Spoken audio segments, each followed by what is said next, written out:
Hello everyone, welcome to Affairs today.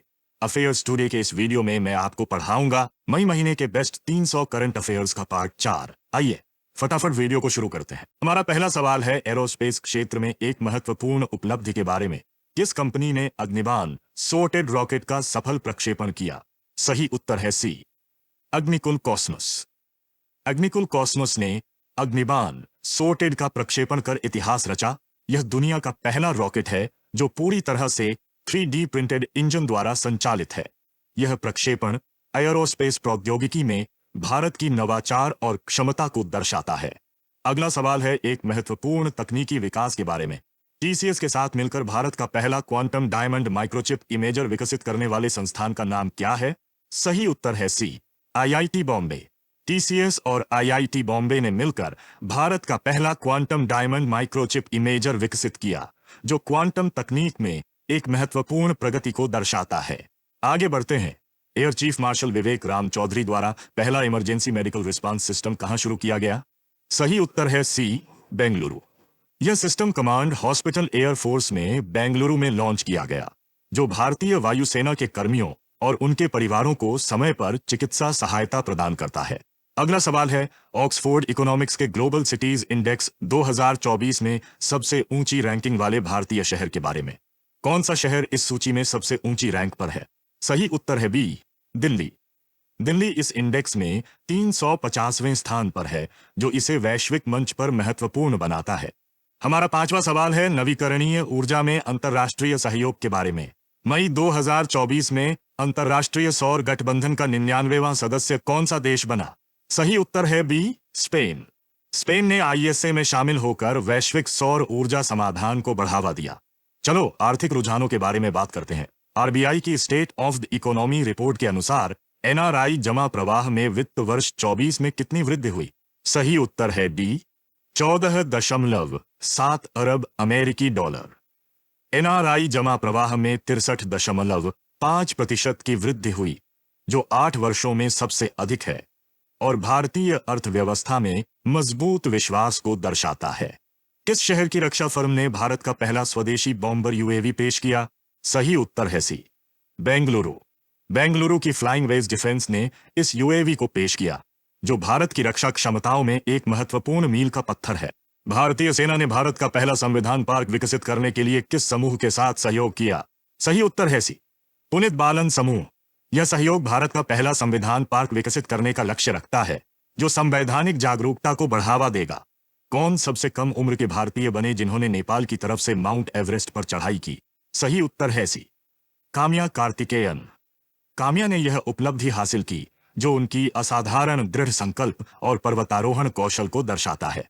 मई 2024 में दूसरा नागरिक निवेश समारोह में पद्म पुरस्कार किसने प्रदान किए? सही उत्तर है सी, राष्ट्रपति द्रौपदी मुर्मू। उन्होंने राष्ट्रपति भवन में पद्म पुरस्कार प्रदान किए, जो विशिष्ट व्यक्तियों को उनके योगदान के लिए सम्मानित करते हैं। मई 2024 में आयोजित लोकसभा चुनावों के कितने चरण थे? सही उत्तर है डी, 6। विभिन्न निर्वाचन क्षेत्रों को कवर करने के लिए कई चरणों में चुनाव हुए। मई 30, 2024 को भारत द्वारा परीक्षण किए गए एंटी रेडिएशन मिसाइल का नाम क्या है? सही उत्तर है बी, रुद्रम 2। रुद्रम 2 भारत का एंटी रेडिएशन मिसाइल है, जिसे शत्रु रडार सिस्टम को निष्क्रिय करने के लिए डिजाइन किया गया है। मई 2024 में एक भारतीय शांति सैनिक को संयुक्त राष्ट्र सैन्य लिंग अधिवक्ता पुरस्कार मिला। इस पुरस्कार का फोकस क्या है? सही उत्तर है सी, लैंगिक समानता। यह पुरस्कार शांति अभियानों में लैंगिक समानता में योगदान को सम्मानित करता है। मई 2024 में किंग चार्ल्स तृतीय से अमल क्लूनी महिला सशक्तिकरण पुरस्कार किसने प्राप्त किया? सही उत्तर है ए, उत्तर प्रदेश की आरती। आरती को महिलाओं के सशक्तिकरण में उनके उत्कृष्ट योगदान के लिए यह पुरस्कार मिला। मई 2024 में कोबे, जापान में विश्व पैरा एथलेटिक्स चैंपियनशिप में पुरुषों की शॉटपुट में किस भारतीय पैरा एथलीट ने स्वर्ण पदक जीता? सही उत्तर है डी, सचिन सर्जेराव खिलाड़ी। उन्होंने स्वर्ण पदक जीता, जो एथलेटिक्स में उनके असाधारण प्रतिभा को दर्शाता है। मई 2024 में कान फिल्म फेस्टिवल में all we imagine is light के लिए ग्रैंड प्रिक्स पुरस्कार किस भारतीय फिल्म निर्माता ने जीता? सही उत्तर है सी, पायल कपाड़िया। पायल कपाड़िया ने अपनी फिल्म के लिए ग्रैंड प्रिक्स पुरस्कार जीता, जो उनकी रचनात्मक प्रतिभा को दर्शाता है। मई 31, 2024 को भारतीय सरकार ने सेवानिवृत्ति और मृत्यु ग्रेच्युटी की सीमा को कितना बढ़ाया? सही उत्तर है बी, 25 लाख रुपए। सरकार ने सेवानिवृत्ति और मृत्यु ग्रेच्युटी की सीमा को बढ़ाकर 25 लाख रुपए कर दिया है, जिससे कर्मचारियों और उनके परिवारों को बेहतर वित्तीय सुरक्षा मिलेगी। जून 2024 में संपर्क रहित भुगतान अनुभव को बढ़ाने के लिए एक्सिस बैंक और मास्टरकार्ड ने कौन सा उत्पाद पेश किया? सही उत्तर है ए, NFC साउंडबॉक्स। NFC साउंडबॉक्स को सुरक्षित और सुविधाजनक संपर्क रहित भुगतान की सुविधा के लिए पेश किया गया। जून 2024 में SBM बैंक इंडिया पर RBI द्वारा कितना जुर्माना लगाया गया? सही उत्तर है बी, 88.70 लाख रुपए। SBM बैंक इंडिया पर RBI ने नियामक उल्लंघनों के लिए 88.70 लाख रुपए का जुर्माना लगाया। जून 2024 में केनरा बैंक ने किस सहायक कंपनी में हिस्सेदारी को IPO के माध्यम से पतला करने की योजना बनाई? सही उत्तर है A, Canara HSBC life insurance.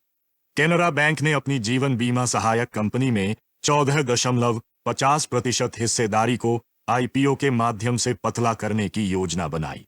मई 2024 में बैंकों के क्रेडिट ग्रोथ आउटलुक पर जानकारी किस संगठन ने दी?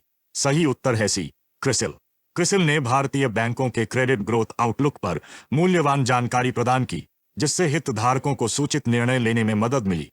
भारत का पहला बहुउद्देशीय ग्रीन हाइड्रोजन पायलट प्रोजेक्ट किस राज्य में उद्घाटन किया गया? सही उत्तर है सी, हिमाचल प्रदेश। यह परियोजना हिमाचल प्रदेश में उद्घाटन की गई, जो स्थायी ऊर्जा समाधान की दिशा में एक महत्वपूर्ण कदम है। वैश्विक माता पिता दिवस कब मनाया जाता है? सही उत्तर है बी, 1 जून। वैश्विक माता पिता दिवस हर साल 1 जून को मनाया जाता है, जो बच्चों की परवरिश और संरक्षण में माता पिता की महत्वपूर्ण भूमिका को मान्यता देता है।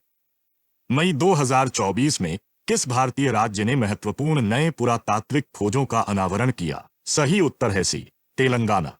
तेलंगाना में नई पुरातात्विक खोजों ने इस क्षेत्र की समृद्ध प्राचीन विरासत पर प्रकाश डाला। मई 2024 में भारत की सबसे बड़ी जलवायु घड़ी कहां अनावरण की गई? सही उत्तर है बी, दिल्ली। जलवायु घड़ी का अनावरण दिल्ली में CSIR मुख्यालय में किया गया, जो जलवायु परिवर्तन के बारे में जागरूकता बढ़ाने के लिए है। भारत में किस शैक्षणिक वर्ष से छात्रों के लिए एक स्थायी शिक्षा संख्या PN की आवश्यकता होगी? सही उत्तर है बी, 2024-25। शैक्षणिक वर्ष 2024-25 से छात्रों के लिए स्थायी शिक्षा संख्या PN की आवश्यकता होगी। विश्व नो तंबाकू दिवस कब मनाया जाता है? सही उत्तर है सी, 31 मई। विश्व नो तंबाकू दिवस 31 मई को मनाया जाता है, जो तंबाकू के हानिकारक प्रभावों के बारे में जागरूकता बढ़ाने के लिए है। मई 2024 में किन 2 देशों ने रक्षा सहयोग बढ़ाने के लिए नए समझौतों पर हस्ताक्षर किए? सही उत्तर है बी, भारत और फ्रांस। भारत और फ्रांस ने रक्षा सहयोग को बढ़ाने के लिए नए समझौतों पर हस्ताक्षर किए। अप्रैल 2024 में भारत की खुदरा मुद्रास्फीति दर क्या थी? सही उत्तर है बी, 4.83%। अप्रैल 2024 में भारत की खुदरा मुद्रास्फीति दर 4.83% पर स्थिर रही। 2024 के फ्रेंच ओपन में मुख्य ड्रा के लिए क्वालिफाई करने वाले भारतीय टेनिस खिलाड़ी कौन है? सही उत्तर है सी, सुमित नागल। सुमित नागल ने फ्रेंच ओपन के मुख्य ड्रा में जगह बनाई, जो भारतीय टेनिस के लिए एक महत्वपूर्ण उपलब्धि है। मई 2024 में भारत और ईरान ने किस बंदरगाह के संचालन के लिए दीर्घकालिक अनुबंध पर हस्ताक्षर किए? सही उत्तर है बी, चाबहार। भारत और ईरान ने चाबहार के शाहिद बेहेश्ती बंदरगाह के संचालन के लिए दीर्घकालिक अनुबंध पर हस्ताक्षर किए, जिससे द्विपक्षीय व्यापार को बढ़ावा मिलेगा। मई 2024 में मध्य प्रदेश के किस स्थल को यूनेस्को विश्व धरोहर स्थल बनने के लिए नामित किया गया? सही उत्तर है B, Bhimbetka rock shelters. Bhimbetka rock shelters को यूनेस्को विश्व धरोहर स्थल बनने के लिए नामित किया गया। 400 मीटर श्रेणी में 2024 पेरिस ओलंपिक के लिए क्वालिफाई करने वाले भारतीय एथलीट कौन है? सही उत्तर है बी, हिमा दास। हिमा दास ने पेरिस ओलंपिक के लिए क्वालिफाई किया, जो उनकी असाधारण प्रतिभा और समर्पण को दर्शाता है। मई 2024 में अपनी पहली उड़ान पूरी करने वाले भारत के पहले स्वदेशी लड़ाकू विमान का नाम क्या है? सही उत्तर है बी, तेजस MK2। तेजस MK2 ने अपनी पहली उड़ान सफलतापूर्वक पूरी की, जो भारतीय एरोस्पेस में एक महत्वपूर्ण उपलब्धि है। मई 2024 में किस राज्य ने इको टूरिज्म और सतत यात्रा पर केंद्रित एक नई पर्यटन नीति का अनावरण किया? सही उत्तर है सी, केरल। केरल की नई पर्यटन नीति इको टूरिज्म और सतत यात्रा को बढ़ावा देने का लक्ष्य रखती है। मई 2024 में महिंद्रा ने स्थायी गतिशीलता को बढ़ावा देने की अपनी रणनीति के तहत किस इलेक्ट्रिक वाहन को लॉन्च किया? सही उत्तर है सी, EKUV। महिंद्रा ने EKUV को स्थायी गतिशीलता को बढ़ावा देने के लिए लॉन्च किया। मई 2024 में भारत ने स्थापित अक्षय ऊर्जा क्षमता में कौन सा मील का पत्थर हासिल किया? सही उत्तर है सी, 100 गीगावाट। भारत ने स्थापित अक्षय ऊर्जा क्षमता में 100 गीगावाट का मील का पत्थर हासिल किया। मई 2024 में किस भारतीय क्षेत्र में सरकार द्वारा नई वायु प्रदूषण नियंत्रण उपायों की घोषणा की गई? सही उत्तर है B, Delhi NCR। Delhi NCR में स्मॉग को कम करने के लिए नई वायु प्रदूषण नियंत्रण उपायों की घोषणा की गई। मई 2024 में देश को अवसंरचना विकास के महत्व के बारे में किसने संबोधित किया? सही उत्तर है सी, प्रधानमंत्री नरेंद्र मोदी। प्रधानमंत्री मोदी ने नए अवसंरचना परियोजनाओं की रूपरेखा प्रस्तुत की जो आर्थिक विकास के लिए महत्वपूर्ण है। मई 2024 में डिजिटल भुगतान की सुरक्षा बढ़ाने के लिए नए विनियमों की शुरुआत किस संगठन ने की? सही उत्तर है सी, RBI। भारतीय रिजर्व बैंक ने डिजिटल भुगतान की सुरक्षा बढ़ाने के लिए नए विनियमों की शुरुआत की। मई 2024 में किस संगठन ने एक नया संचार उपग्रह सफलतापूर्वक लॉन्च किया? सही उत्तर है बी, इसरो। इसरो ने भारत में डिजिटल कनेक्टिविटी को बढ़ाने के लिए इस उपग्रह को लॉन्च किया। मई 2024 में भारत के कृषि निर्यात में किस क्षेत्रों ने महत्वपूर्ण योगदान दिया? सही उत्तर है बी, डेयरी और मसाला। इन क्षेत्रों ने निर्यात वृद्धि में महत्वपूर्ण योगदान दिया जो भारत की कृषि शक्ति को दर्शाता है। मई 2024 में भारतीय नौसेना में शामिल की गई नई पनडुब्बी का नाम क्या है? सही उत्तर है डी, INS वगीर। भारतीय नौसेना ने INS वगीर को शामिल किया जो उसकी समुद्री क्षमताओं को मजबूत करेगा। आज के लिए बस इतना ही दोस्तों। मुझे उम्मीद है कि आपको यह क्विज पसंद आया होगा और आपने कुछ नया सीखा होगा। अफेयर्स टुडे को अधिक अपडेट के लिए लाइक, शेयर और सब्सक्राइब करना न भूलें। अगले वीडियो में मिलते हैं।